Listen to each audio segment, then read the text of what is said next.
Hello everyone. Today we talk about how to fix the app of Teams.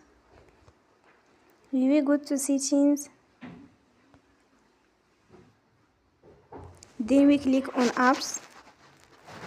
After that we search the app Teams and we click. Then you will on force stop. After that we go to storage. Then we click on clear cache.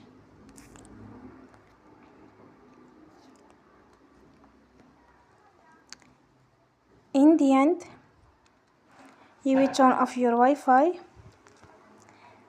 and you will turn again. Don't forget to support us by like and subscribe. See you next time and thank you for watching this.